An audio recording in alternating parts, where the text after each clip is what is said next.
Hey, good morning, Boker Tov, everyone. Pleasure to be here with you once again. I'm standing in this week for Rabbi Manning, and it's always a pleasure to be learning together. I thought we'd talk this morning a little bit about something connected to the Parsha. We'll use the Parsha as a springboard for our discussion. Let's talk about blindness. Blindness is a theme that comes up that is very prominent in this week's Parsha about Yitzchak Avinu, of all the Avot. It's very interesting.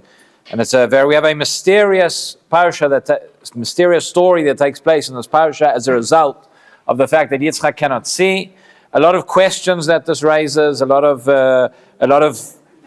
things which need study and need further analysis. But we'll see what the story is, what is the story behind the story, and how does it relate to us? How does it relate to us in our days? We know Maseh Avot Siman Lebanim, as we read through, particularly Chumash Bereshit, all the stories that happen to the Avot are not just stories, but they're really paving the path, setting the way for their children, which is us, and giving us lessons in terms of how to lead our lives and what's going to happen to us on a national level, on a personal level as well. So there's no handout for this shir. If people want to follow along with the Chumash, you can, but it's not necessary. I will read out. I thought what we'll do, we'll start just going through the psukim, listen to the story. It's a familiar story. All the stories of Bereshit are familiar. But when we delve into them and we delve a little bit deeper, we'll see maybe the questions will start jumping out at us. Think about the questions. Think about the things that don't make sense in the psukim that we're reading. And we'll stop and we'll discuss a few of them afterwards. I'm going to begin Perek Kaf Zayin in Chumash Bereshit, Parshat Toldot. This is the famous story of the brachot. And the story begins off, right? Vayehi ki zaken Yitzchak.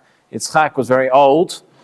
Vatichena enav milot, and his eyes became weakened from seeing. He could no longer see. Yitzchak Avinu became blind. Interesting way the Torah expresses it, the wording Vatichena enav mirot, that his eyes failed to see. Right, obviously, it could have just said Vatichena enav. Why is it mirot?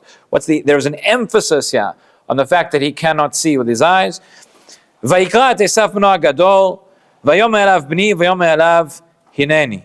And he calls Esav, his older son, and he says to him, my son, and Esav answers, Hineni. That word Hineni we don't normally associate with Esav, we normally associate with Avram, with Yitzchak, etc., with Moshe Rabbeinu, but Esav here says Hineni. Now why was Yitzchak blind? Why could he not see? So at this point, let me read Rashi, we'll come back to it. Very, very significant, very interesting explanations that Rashi gives. Rashi says here, Vatichena. He gives three explanations. Explanation number one, he says, Ba'ashanan shel elu, with the smoke of these. Who are these? So of course we're picking up in the middle of the parsha. But just before that, we're told, just before this story, we're told, Vahi Esav ben 40 shana. Esav was 40 years old. Vayikach isha et Yehudit bat Be'eri achiti v'et Bosmat bat Elon achiti. Esav takes two wives.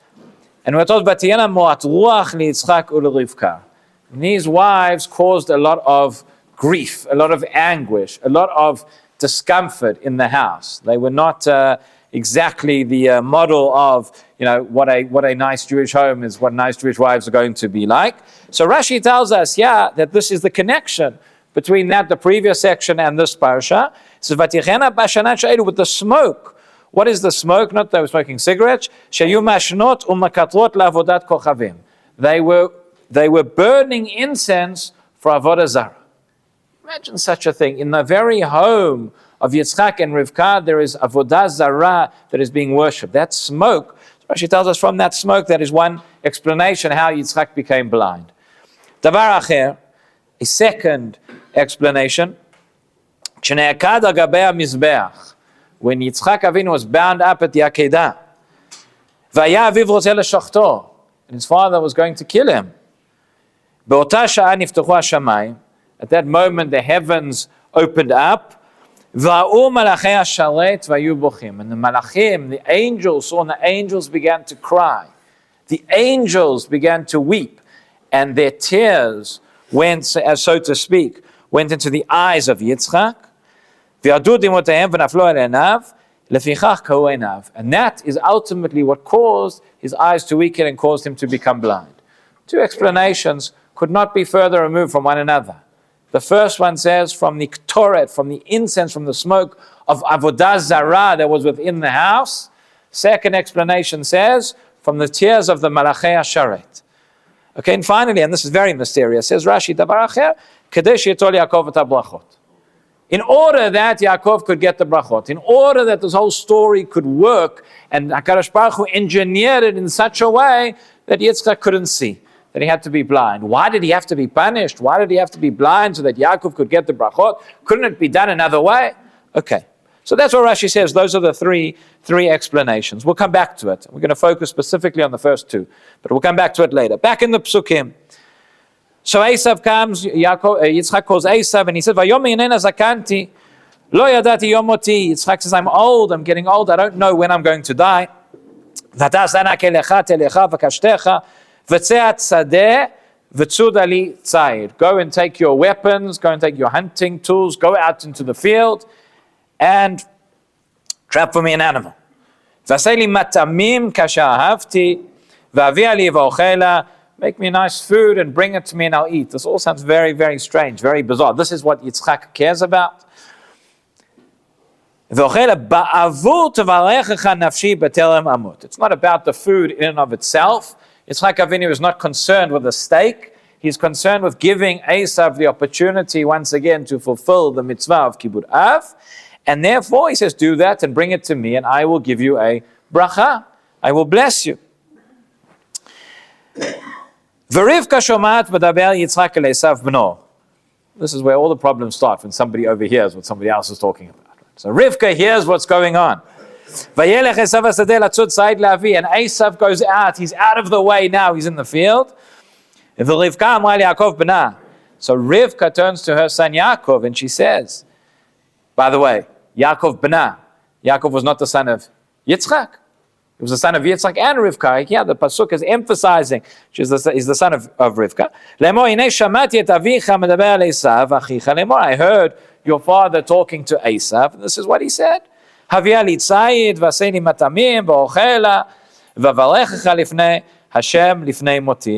go out and do all this and bring me this food, right? And I will give you a blessing. That is what, as we know, that's what Yitzchak just said to Esav. So now says Rivka to Yaakov, V'atavni shma b'koli la'asher ani mitzava otach. Now listen to me, listen to what I'm commanding you. Lech na al hatzon v'kach li misham shnei gdei ezim tovim ve'oseh otam mat'amim.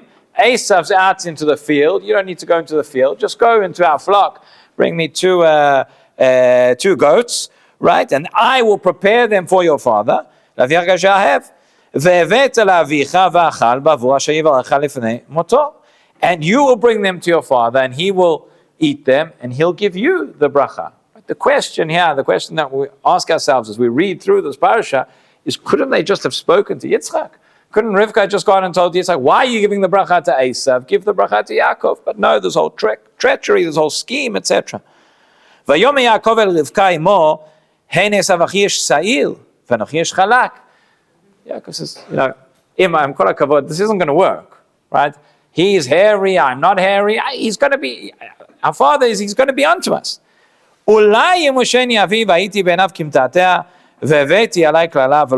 Maybe he'll figure out he'll feel me, he'll figure out what's going on, he'll understand that I'm not actually who I'm pretending to be. He'll know that I'm Yaakov, not Esav. Again, all of this happens because Yitzchak can't see.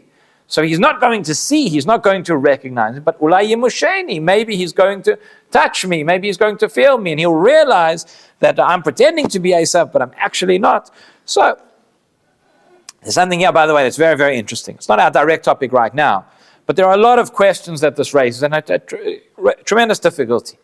We know that of the Avot, right, each one has a special midah, each one has a certain characteristic. Avraham is representative of chesed.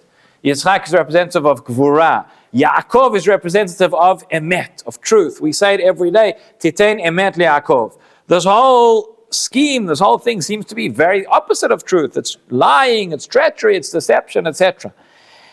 And very, very interesting, the Vilna Gaon points out something here. It says, when it says, there are two words in Hebrew to say maybe, perhaps. There is the word ulai, and there is the word pen. And pen. And ulai does not just mean maybe. Ulai means maybe, but with a positive connotation. Ulai means maybe something will happen. If there's something that you don't want to happen, you don't say ulai, you say pen. Pen means lest. You would translate in proper English. But ulai means maybe. Where do we see this? For example, last week we saw the story of Eliezer. Right? When Eliezer goes to find a wife for Yitzchak, and he says to her, and Abraham makes him take an oath. And Eliezer says to Abraham, ulai lo tova isha lelech tachalai. Maybe the woman won't come with me. So the Vilna Gaon points out, it shouldn't have said ulai. It should have said pen lo tavo isha. Meaning, Eliezer is turning to Abraham. He's saying, I'm going to do everything you said. I'm going on this shlichut. In fact, the name of Eliezer, how many times does the name of it, the whole Parsha is about him. How many times is Eliezer's name mentioned in Parshat TORAH? 0. Not even once. He is called Ha'eved. Throughout the Parsha, he's called Ha'eved. He's called the servant. Why is that? Maybe it's to emphasize the fact he's the servant. He's faithful. He sees himself as an Eved of Abraham. It's not about me. It's not about my personal desires, wishes, or anything. I am here on shlichut. And yet, even with that, so it says, he says, ulai, he says, maybe the woman won't come with me. In other words, Eliezer had a desire deep down. He was hopeful that the shlichut would not work. Why? Because he had a daughter, Chazal tell us. And he wanted to, what he was really saying to Abraham was, maybe we won't be able to find, halavai, we won't be able to find anybody. And then my daughter will get married to Abraham's son, Shalom al Yisrael. Right? That's not the way it happens. But we see there from the fact that it says, so Chazal tell us, in fact, when the story happens the first time, it says, ulai, with the vav, and when Eliezer is repeating the story later on to Laban, Betuel, etc., it's written Eli. The same word, it's ulai, but it's without the vav, which can mean to me. And Rashi there comments what he comments, what I've just explained. But the Vilna Gaon says it's not just about the vav or not the vav, but it's the fact that it used the word ulai and not the word pen. Because pen means maybe something will happen that I don't want to happen. Ulai means maybe something will happen that I do want to happen. So bringing it back to us, bring it back to our parsha, Rivka tells Yaakov of her plan and says, you're going to go and get the bracha from your father. And Yaakov is worried about being caught. What's going to happen? His father says, hang on a second, you're pretending to be Esav, you're actually Yaakov. I'm not going to get a bracha, I'm going to get a klala, I'm going to get a curse. He's worried about it. He should turn to his mother and he should say, Pen yemusheni avi. Maybe my father lest my father will discover me. But he says, ulai yemusheni avi, which means there's an element here of what Yaakov is actually saying is, I'm so uncomfortable with this. I am so connected to the midah of emet, to the midah of truth, that I'd prefer that I get found out. Ulai, maybe there's an element that I want that to happen. And hang on one second. Rav Yaakov Kamenetsky has a beautiful piece on this whole piece. He says that what's really going on in the story is that this is the nisayon of Yaakov Avinu. We know each of the avot went through nisyonot. Most famously, Avraham Avinu went through 10 nisyonot. He went through 10 ordeals. What is an ordeal? What is a nisayon? That is when you have to go against your character. That is when the things that come easily to us and come naturally to us, we have to go against them. Avram's main focus, his main midah was chesed. So all of Avram's ordeals in some way are where he has to overcome his kindness, right? Most famously, the Akedah. He has to overcome the natural feelings of kindness towards his son and to sacrifice, ultimately not sacrifice, but in terms of what Hashem wanted. So Yaakov's midah is the midah of truth. He has to act in a way that is on the surface, seems like it's not so much truth, seems like falsehood, seems like a certain element of deception. Again, it requires further discussion as to why that was okay. It doesn't mean that all of us can go around and lie and cheat, and that's not the message we're meant to take. But in any event, he's going against his natural midah. Unkelos tells us that when Rivka tells him it was through prophecy, etc. But that's why, that's the meaning of ulai. Yeah. What disturbs me about this is that Yaakov is going against what his father has wished. And although the assert of the brook haven't been given yet, he's not honoring his father. He's walking with his mother against his father. Well, you're right. The story, as I said at the beginning, when we look at it on the surface, at least in our first glance, it's a very disturbing story. And I believe that the Torah gives us a disturbing story for a reason. It says, let's go, let's learn, let's understand what is beneath the surface here and what's really going on. The question is, What did his father wish?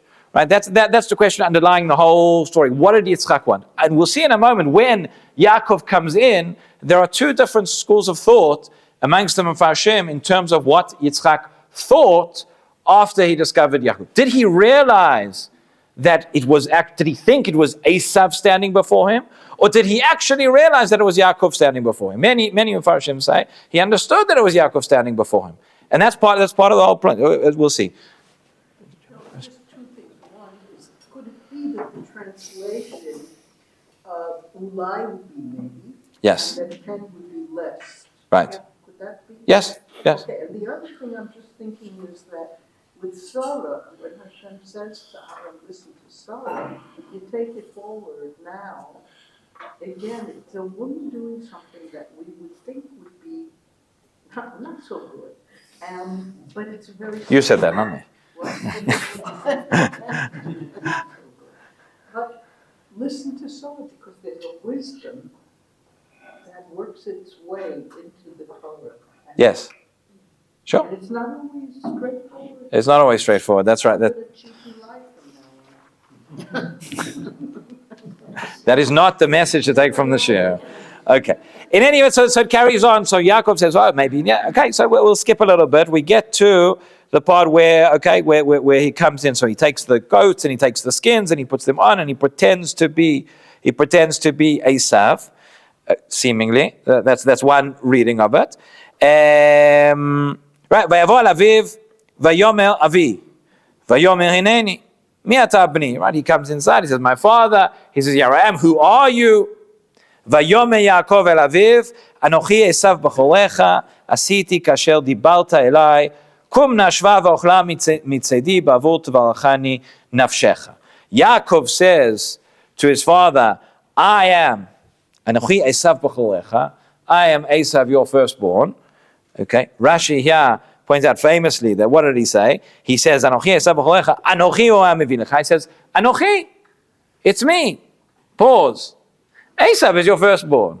Okay, you can decide how satisfying that answer is. Right? There's obviously more to it than that. But he says, Asiti kasher dibarta elai. I've done as you've commanded. Come now and eat, and then give me the blessing. Vayomer Yitzchak el bno, ma ze mihalta limtzo bni. You get a sense here from the Psukim that Yitzchak understands that something is not quite as he imagined it in the first place. Something's up, as they would say nowadays. Right? Yitzchak says to his son, what is this? You've come so quickly. How did you find already? Vayomer ki yikra Hashem Elokecha lefanai. He says, notice how, what does Yaakov say? Right? He's getting into the role here. He says, Hashem Elokecha, Hashem your God. He doesn't say Hashem Elokeinu. He says that maybe he's trying to speak the way Esav may have. He says it just happened. Yitzchak says, okay, come closer. Again, I can't see you, but come here, let me feel you, let me check who it really is. Is it you, my son Esav, or not? Vayigash Yaakov el Yitzchak aviv, and Yaakov approaches Yitzchak his father, vayemushehu, and he feels him. Vayomer, and now he says the famous line, Hakol kol Yaakov vayadayim yedei Esav. The voice is the voice of Yaakov. You are speaking in the way that Yaakov speaks. You're mentioning the name of God, etc. You're speaking with a certain respect, a certain refinement. Your voice is the voice of Yaakov. Vayadayim yedei Esav. But the hands, the action, are the hands of Esav. Now the question on this pasuk is, what does Yitzchak think to himself when he says, Hakol kol Yaakov vayadayim yedei Esav? Does that mean, does he understand, is it, he's confused, he's not sure, something's up. He says, okay, ayadayim yedei Esav, therefore it's Esav, and therefore I'm going to ultimately gives him the bracha. Is he convinced, despite the fact that something strange is going on, but he's convinced that actually this is Esav? Or is he saying something else entirely? Is Yitzchak saying, until this point, I thought that Esav was the one who should get the brachot in the world. I thought that Esav was the one who was worthy. I thought that Yaakov and Esav were going to be maybe a partnership in the world. Where do we see this? We see this later on with Yisachar and Zvulun. Essentially, Yitzchak thought to himself maybe that Yaakov and Esav were destined to work together to be the Yisachar and Zvulun. There are different people and there are different talents, and there are different abilities. Yaakov is the Ish Tam Yoshev U'alim. Esav is the man of action. We know he's the man of action. He goes out, he hunts the fields, the game, etc. He thought that Esav could be the man of action in a way, bring that into Torah, bring that into a way to bring the world to where it needs to go, and you'll have these brachot, and you'll be the man of action. You will be the Zvulun, and Yaakov will be the Yisachar. Obviously, Zvulun and Yisachar haven't been born yet, but that's the concept.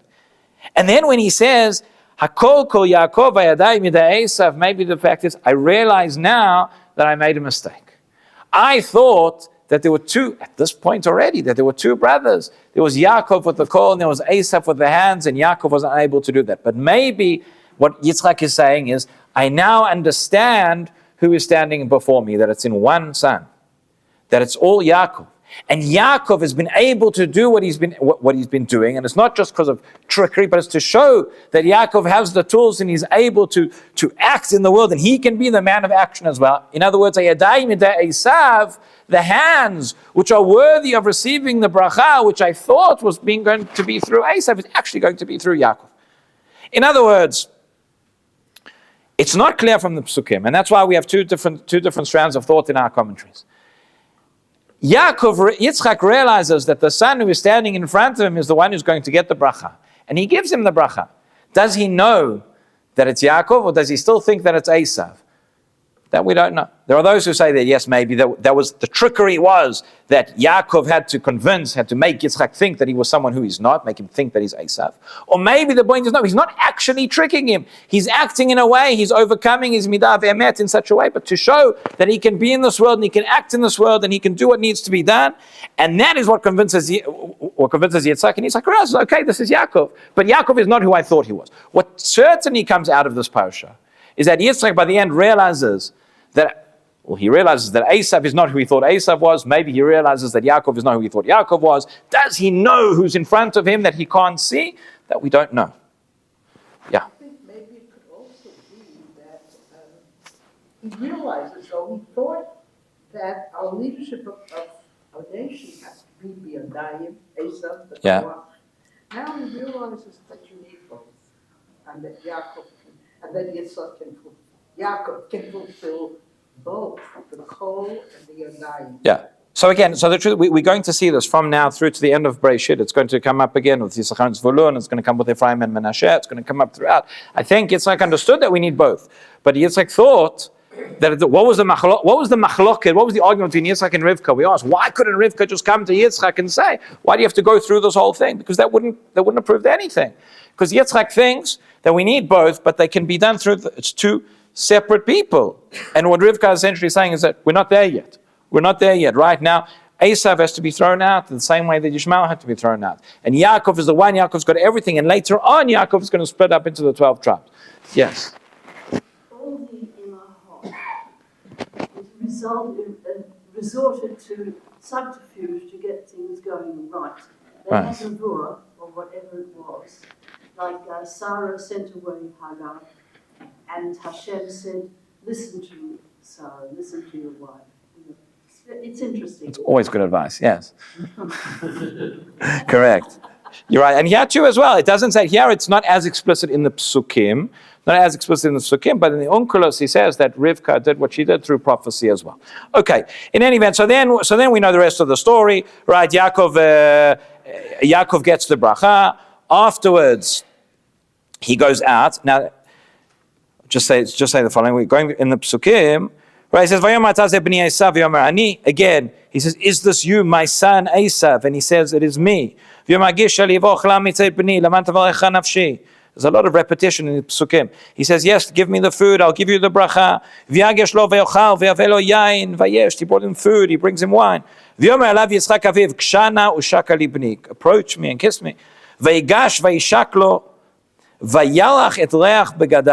So now it's not only he feels him, he also smells him. Yitzchak smells the smell of his clothes. Again, notice how much the Psukim are emphasizing all the different senses, because seeing is out of it. There is no sight. Vayevaracheu. Now listen to this. He gives him the blessing, and then he says, Vayomer, Ra'ei, Reach b'ni kareach sadeh asher baruchu Hashem. Anything strange about that pasuk? Says Yitzchak, Vayomer Re'eh, Reach B'ni Kareach Sadeh Asher Baruch Hashem. See, the smell of my son is like the smell of a field that Hashem has blessed. But what is the word Re'eh doing here? It makes us think of Mamad Har Sinai, right, where it says that they saw the sounds. Again, we've been emphasizing, so from the beginning of the shir, I've been telling you, we started off saying that Yitzchak can't see, and he can't see, and he has to feel, and he has to feel, and he has to smell, and all the senses and everything. The only thing he can't do is see, and all of a sudden his son comes forward, and he smells him, and he says, I can see how you smell. The Torah is not just using a figure of speech. The Torah doesn't do that. There's something much deeper going on. Why does it say that he can see the smell? So the Meshech Chochmah asked this question. Meshech Chochmah says an amazing thing. He quotes the Zohar. He says the smell, do you know what the smell was that he could see? It was the smell of the field that was talking about Gan Eden. It says that when Yaakov approaches, Yitzchak sees, it's opened up before him a vision of Gan Eden. As opposed to when Esav comes in and he sees a vision of Gehinnom. Right, that's where afterwards Esav is going to come in and it says, Vayecharad charada gdola, right? He's given him the bracha and now Yaakov leaves. And he's going to have to run away, we know. But then Esav comes back from the field, and now Esav doesn't know about this whole scheme, right? This was in the days before WhatsApp, etc. Vayecherad Yitzchak charada gdola ad me'od, vayomer mi efo hu atzad sayid, vayavei li ochel va'ochal. Right? When Esav comes in, sorry, I should have read the pasuk before. Vayomer lo Yitzchak aviv, mi ata? He said, who are you? Esav's been, I've already given him the bracha, right? Vayomer ani bincha b'cholecha Esav, I am your firstborn Esav. The bells are going off, right? This is the Vayecherad Yitzchak charada gdola ad me'od. Listen to that.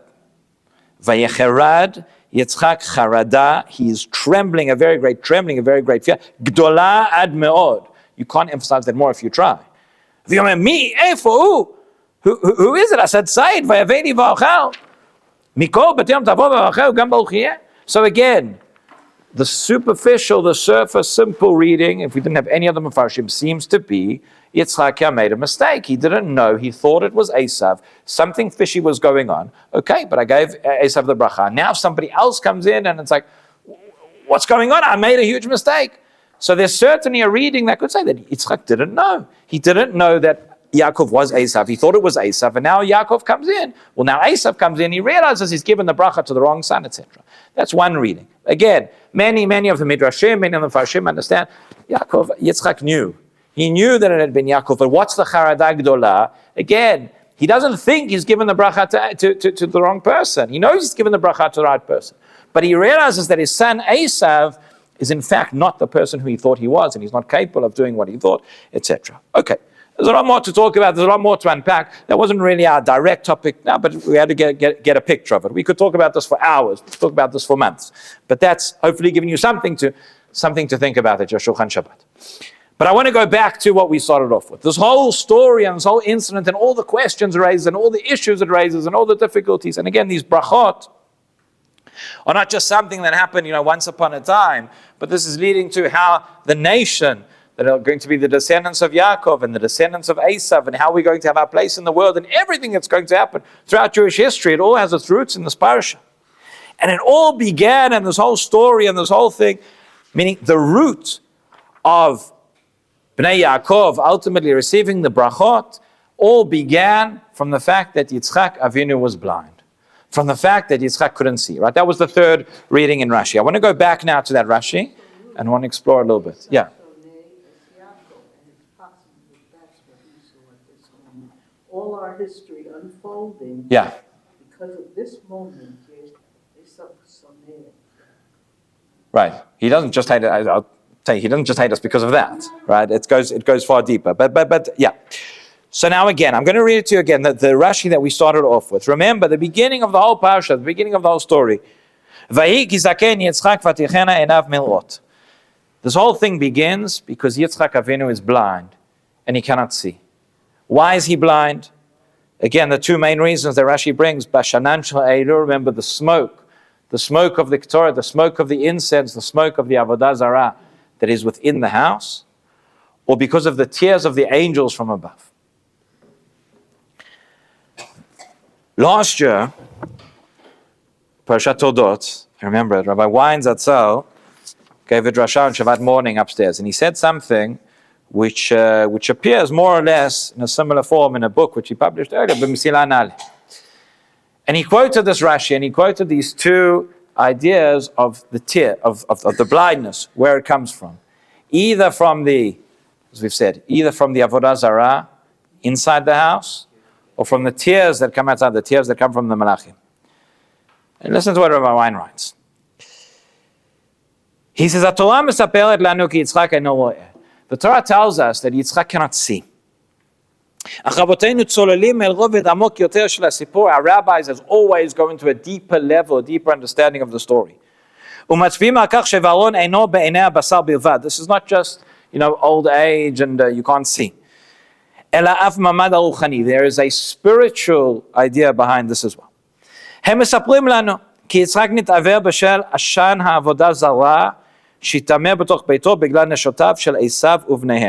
Right, that's Rashi. We saw it's in the Midrash Tanchuma that the smoke of the Avodah Zarah was inside the house, and that is what blinded Yitzchak.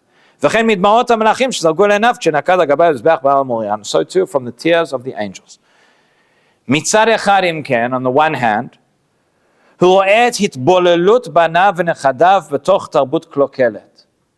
the smoke, it doesn't necessarily mean literally that there was the smoke that meant he couldn't see. Chazal Midrash is far deeper than that. What's it teaching us? It's teaching us the smoke that is within the house. Yitzchak sees his children. He sees his son. He sees his grandchildren that are assimilating. He sees his great-grandchildren that are intermarrying, that are way, way, way off the derech. They're not part of the Jewish people anymore. They're not part of the story. He sees them being absorbed, being consumed in the surrounding culture. He sees that at the Free Palestine marches that are taking place every week, the people leading the marches on campus are Jewish. I saw an interview this week with a certain, I won't bother mentioning his name, but a certain, what's called influencer, right? This term right nowadays, the influencers. These are the people that are out there that they influence. It's true. They influence people. They have millions of followers, and lots of people listen to every word they say. This particular influencer, what is his expertise? What does he know about the Middle East? What does he know about international law? What does he know about religion? He knows nothing about these things. But because he has a microphone, so every word he says is authoritative. And this guy's talking about how bad Israel is, and about the genocide, and about the Jews, and about Netanyahu, and all these things, right? And guess what? He's Jewish, right? So on the one hand, and there are so many of them, and it's how many Jews are there in the world? And yet we have a disproportionate influence. We have a disproportionate influence against ourselves as well sometimes. But he says, so on the one hand, Yitzchak sees the smoke, he sees the Avodah Zarah, he sees the assimilation, he sees the antagonism, he sees the auto-anti-Semitism that takes place within the house. And that makes it very difficult for him to see. That makes him confused. That makes him blind. That is on the one hand. He sees his children, he sees his grandchildren lost in this culture. They've gone so far off the derech of Avraham. And on the other hand, mitzad sheni, what does he see? The tears of the angels. Mitzad sheni, הוא יודע על השנאה העצומה הכבושה בלב הגויים נגדו כנגד בניו. He sees the smoke that's within the house, and he sees the hatred that comes from outside. He sees that it didn't happen once that Yitzchak was placed on the altar. That once there was a threat, there were those who wanted to kill, right? But that's something that continues. The knife is placed against the neck of the Jewish people again and again and again in every generation. On the one hand, the tears, the smoke that represents the assimilation, and on the other hand, the tears that represent the threat that comes from externally. Mitzad sheni, Auschwitz ve'iran. And therefore he cannot see. At the very least, it's difficult for him to see. It distresses him. In other words, what's being represented here by the blindness? One beautiful, beautiful drush. He can't see. He's lacking vision. He's lacking vision for the future. Saying, what's going to be? There was Abraham, and I came after Abraham. I saw something as well. Rabbi Wine writes this as well. You know, what's the parsha called? Toldot. That's not a trick question, right? This is Parshat Toldot. Why is it called? Well, our parsha begins, right? Normally we say the name of the parsha. Everybody thinks the name of the parsha is the first word. It's not always the first word. Very often it's not the first word. This is called, parsha begins, Ve'ele Toldot Yitzchak ben Avraham. It could have been called Parshat Ve'ele. That would have been fine. It could have been called Parshat Yitzchak.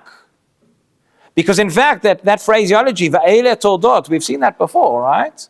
You go back earlier on in the Chumash.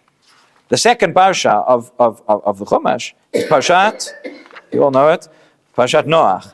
How does Parshat Noach begin? Eile Toldot Noach. Eile Toldot Noach, and it's called Parshat Noach. Ve'eile Toldot Yitzchak, and it's called Parshat Yitzchak. No, it's called Parshat Toldot. So it could have been the opposite way. It could have been Parshat Toldot. It could have been Bereshit Toldot. That doesn't work with the song, right? Bereshit Noach. But it could have been Parshat Toldot, and this could have been Parshat Yitzchak. Why over there is it called Parshat Noach, and here it's called Parshat Toldot?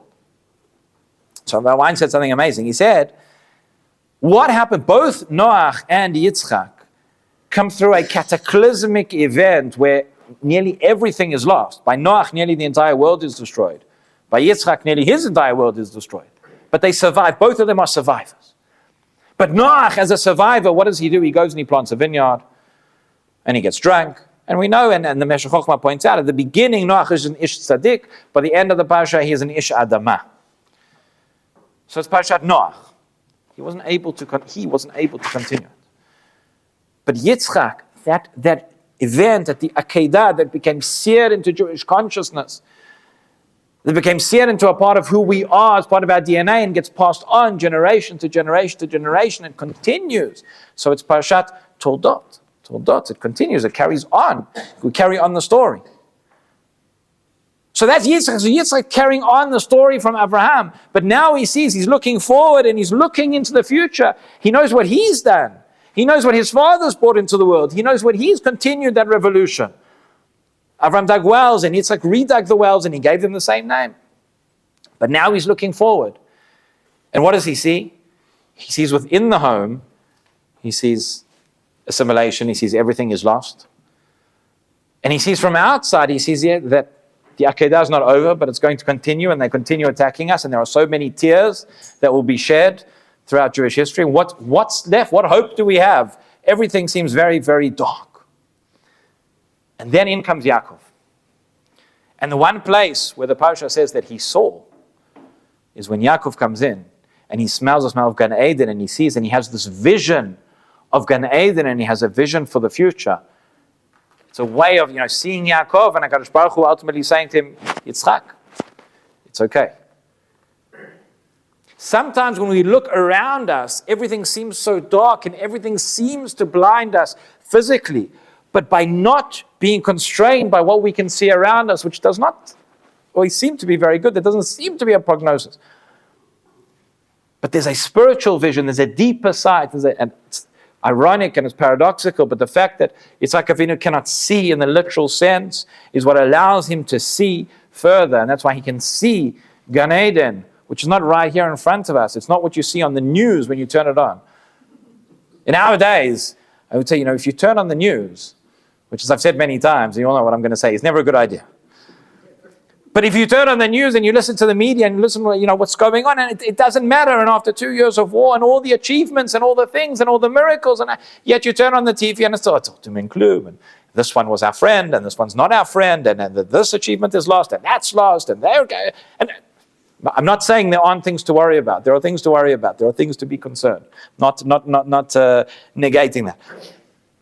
But nonetheless, sometimes you need to close your eyes to see the bigger picture and to have a vision and to understand where we're going. And that perhaps is what the blindness of Yitzchak is really, really teaching us. So these are the reasons why Yitzchak was blind. We have them in our days. We have within the household. And maybe there's a certain comfort in knowing, again, you see the influencer who's Jewish, who's talking against us, and this one who's Jewish, and that one who's Jewish is against us. It's always been that way. It's been that way since we had Esav and his children and their wives, and we had them in the home. We had Datan and Aviram, and we've had in every generation we've had. We've had that smoke inside the house. We've had those tears that come based on what happens outside. But ultimately that blindness gives way to vision. Now we see this somewhere else. We see this in a remarkably similar way. We'll close the Chumash for now. I'm going to take you to the Gemara. But there is a remarkable Gemara. The Gemara talks about Sanhedrin. Talks about the end of days. Talks about the time of Mashiach. And we say every day, we say, Ani ma'amin b'chol yom she'yavor. We're meant to wait for him every day. The Gemara in Shabbat tells us when a person dies, there's certain questions that you are asked. Nasata v'natata be'emunah, kavata itim LaTorah, tzipita liYeshua. One of the questions, did you await? Did you proactively await and engage and look forward to the redemption? So if you were to ask our greater sages in history, you were going to go back to the days of the Gemara and ask the Amoraim themselves, no less, are you waiting for the Mashiach? When do you want the Mashiach to come? We would think that they would say, now, let him come. There's something unbelievable here in the Gemara. There are three of our greater sages, Ula, Rabbi Yochanan, Rabbi, and each one of them says the same thing. Each one of them says, Yeti v'lo achminei. Let him come. Let the Mashiach come. Let him come. But let me not be there. Meaning, after I'm gone, when we're not here anymore, then he can come. And you look at this and you think, what are we going to say? If that's what the Amoraim had to say, what are we going to say? But why is that? And the answer is that they understood that things don't come easy. That the Mashiach is going to come, the time of redemption, the future time, what OUisrael is going to go through, ordeals, what we call the Ikvata de Mashiach. There are going to be challenges. There are going to be a lot of tears. There's going to be a lot of smoke. There's going to be a lot of confusion. There's going to be a lot of blindness, spiritual upheavals, physical upheavals, things that are very, very difficult to confront. By the way, the rabbis tell us, they could have said, they had the luxury, so to speak, of saying, Yeti v'lo achmine. We're now in the period of Ikvata de Mashiach. How long that is, if it's 100 years, if it's hundreds of years, we don't know, but we're in that generation. We didn't have the luxury of being asked if we want to be there or not. We're here. So we have to deal with it. But they said it's going to be a time of so difficult, such upheaval, we don't want to be there. Of course, we want Mashiach to come, but we don't want to be there. There's one sage who says differently, and that's Rav Yosef. Rav Yosef, in that same Rav Yosef Amar, he says something also unbelievable. He says, Yeti, he says, let him come. V'azki da'etiv betula dekufita da'chamre. Which means, let him come, and let me merit da'etiv to sit betula in the shade, dekufita da'chamre. To sit in the shade of the droppings of his donkey. Yeah. Mashiach is going to come riding on a chamor. Again, this is all figurative. It's not meant to be taken literally. He says, let me sit in there. What does that mean? What that means is that the word chamor is related to the word chomer, which is material, which is the physical, which, we talk about the time of Geulah, we talk about the time of redemption. We talk about building up a state and establishing, there are lots of things. We saw this, we experienced this the first time when we went from the Midbar into Eretz Yisrael, and we have to build up a society, and we went from a purely spiritual life into one which gets dirty, and there is conquest, and there are wars, and there is government, and there's economics, and there are all sorts of things that you have to be involved in. It's much easier to just sit in the desert and learn all day and have your food falling from Shamayim. It's much easier. But Rav Yosef says, no, I'm willing to get my hands dirty, so to speak. I'm willing to go and to be there if that's part of the plan and that's part of the vision and the grand sweep of Jewish history. I want to be there and I want to be part of it. What did Rav Yosef have that the others didn't have? What was it that gave him the ability to say that? That said, I know it's going to be a time of such crisis and such chaos and such spiritual upheaval, and there's going to be a Holocaust, and after that there's going to be a war of independence, and then there's going to be a Yom Kippur one, there's going to be an October 7th, and there's going to be all these things. I'll be there. The other Amoraim said, we can't handle it. So there are two things we know about Rav Yosef. One is that we know that he had anava. You know that he was humble. Ram Sechet Sota says that after all the certain things, certain sages died, certain qualities were removed from the world. After Rebbe died, there was no more anava. Rav Yosef says, don't say there's no more anava, I'm still here. Very humble. Okay, that's a topic for a different time. There's a very beautiful and deeper explanations for that statement and how we could say it and what anava really means. I'm not getting into it now. But the point is, he had that quality of anava, that quality of humility, which means, that says, Ribono Shel Olam, I work for you, you don't work for me. The Geulah is going to come, and it's going to come in such a way, and the state is going to be built up, and these are the people that are going to come back, and this is the government we're going to have, and that's the army we're going to have. This isn't the way it's meant to be, Ribono Shel Olam. Well, sometimes you need a little bit of humility to know, actually, he might know better than we do. He might. But something else is that Rav Yosef was blind. Rav Yosef couldn't see. And because Rav Yosef couldn't see, he couldn't see around him the here and the now. He couldn't see the news. He couldn't see the panels every night telling us how bad things are and how much doom and gloom there is around. But he could see beyond. He could see the Reach Gan Eden that Yitzchak Avinu could see. He could see the big picture.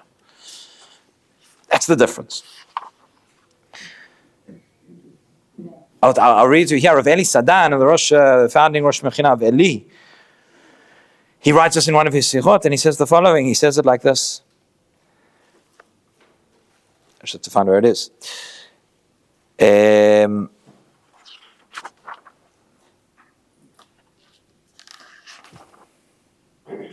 He says, Rav Yosef היה עיוור. We'll start before that. He says, Rav Yosef הוא קודם כל בא ענווה גדולה. He had great humility. ענווה שמאפשרת לו עם כל הייסורים וכל הסיבוכים, with all the suffering and all the complications, לקבל את הדברים ולזרום איתם. I can accept what's happening and I can go with it. In one Hebrew they say, לזרום, to flow, to go with the flow. בכל מקום, בכל מצב, להאיר את האור in every place and in every situation, to find the light. גם זה לא בדיוק כפי שהיה רוצה, even if it's not the way exactly that I wanted it, the way that I had planned it. זאת תכונה ראשונה, that's the first quality. תכונה נוספת, Rabbi Yosef היה עיוור, he was blind. עיוורים רואים טוב יותר. Sometimes one who is blind sees better. כלומר, לעיוורים יש מעלה שאינם מוטעים על ידי הראייה החיצונית. It is that surrounding, that external, that superficial side that shows me all the problems and all the stumbling blocks, I can able to see beyond that. By the way, there's somebody else in Tanakh, somebody else in Chumash Bereshit, we're going to encounter him very, very soon, who had a lot of these qualities as well. And that was also a Yosef. Yosef HaTzadik. That's exactly what Yosef does. Yosef is precisely the one who can see beyond, he can see the vision. You think about what Yosef went through. He's sitting in the pit. He's gone from being the next generation. He's gone from being the favored son of Yaakov. All of a sudden he's in a pit. He's by himself. He's sold off. He's taken hostage. We read those words now, the stories, unfortunately, tragically, but they come alive. I think we can connect them on a much deeper level, understand, just imagine what this means. And he's taken hostage, and he's gone down to Egypt, and he's completely disconnected, and it would have been so easy for Yosef as well to throw up his hands and say, God, what do you want from me? He had his dreams. What do you want from me? But that's exactly the point. He had his dreams. He could see beyond. And later on, when ultimately he's reunited with the brothers, and he says to them, don't worry. He says, you had your intention. You saw it in one way, but Elokim chashava letovah, but God saw it differently. I can see beyond. I can see in the dreams and I can see the vision, and sometimes it's that same blindness that allows me to see beyond and understand what's going on. So that, I believe, is the message. That is what the Torah is trying to tell us here as well. This Midrash, Yitzchak Avinu couldn't see. He couldn't see because of the smoke from within. He couldn't see because of the tears caused from that which comes from without. We have all of that in our days as well. But we know as well that ultimately we are the descendants of Yaakov. We know that we have received the bracha, and ultimately there is that bracha, there is that promise, that fulfillment that will come. There's that Reach Gan Eden that is waiting for us. And ultimately, at the end of the day, everything will be good.